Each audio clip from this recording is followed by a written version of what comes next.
తెలంగాణలో కాంగ్రెస్ ప్రభుత్వం ఏర్పడి దాదాపు సంవత్సరం కావస్తున్న సందర్భంగా రాష్ట్ర ప్రజలకు రేవంత్ సర్కార్ గుడ్ న్యూస్ వినిపించనుంది. ఇప్పటికే మహిళలకు ఫ్రీ బస్సు పథకం అమలు చేసిన ప్రభుత్వం తాజాగా ఇందిరమ్మ ఇళ్ల పంపిణీలో రంగం సిద్ధం చేసింది. ఇందుకోసం ముందుగా మొబైల్ యాప్ను గురువారం ముఖ్యమంత్రి రేవంత్ చేతుల మీదుగా ఆవిష్కరించనుంది.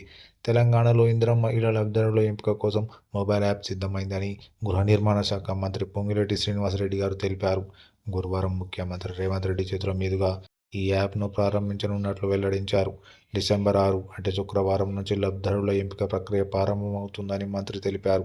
రాజకీయ పార్టీలు, ప్రాంతాలు తేడా లేకుండా అర్హులైన ప్రతి ఒక్కరికి ఇల్లు అందిస్తామని ఇప్పటికే ప్రభుత్వం ప్రకటించింది. హైదరాబాద్లోని మాదాపూర్లో డిసెంబర్ 5వ తేదీన ఇందిరా మహిళా శక్తి బజార్ ప్రారంభోత్సవం జరుగుతున్నట్లు అధికారులు ప్రకటన విడుదల చేశారు. ఎస్హెచ్జి ప్లాట్ఫారంలలో ఇందిరా మహిళా శక్తి విజయాలు, ప్రజాపాలన విజయాలపై ప్రెస్ మీట్ నిర్వహించనున్నారు. అలాగే మేడ్చల్, మల్లేపల్లి, నల్గొండలో 3 అధునాతన సాంకేతిక కేంద్రాల ఏటీసీలో ప్రారంభోత్సవం చేయనున్నారు. గట్కేసర్లో బాలికలకు ఐటీఐ, అలాగే ఇందిరమ్మ ఇండ్ల ఎంపిక మొబైల్ యాప్ ఆవిష్కరణ జరగనుంది. ప్రజా విజయోత్సవంలో భాగంగా రేపు సీఎం రేవంత్ సర్కార్ పేదవాడి సొంతింటి కల సాకారం చేయనుంది. ఇందిరమ్మ ఇళ్లకు లబ్ధిదారుల ఎంపికకు రంగం సిద్ధం చేసింది.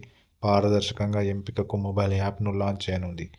రేపు 5వ తేదీ గౌరవ ముఖ్యమంత్రి రేవంత్ రెడ్డి చేతుల మీదుగా ఈ యాప్ ఆవిష్కరణ జరగనుంది. 6వ తేదీ నుంచి లబ్ధిదారుల ఎంపిక ప్రక్రియ జరగనుండగా ప్రతి మండల కేంద్రంలో ఇందిరమ్మ మోడల్ హౌస్ ఏర్పాటు చేయనున్నారు.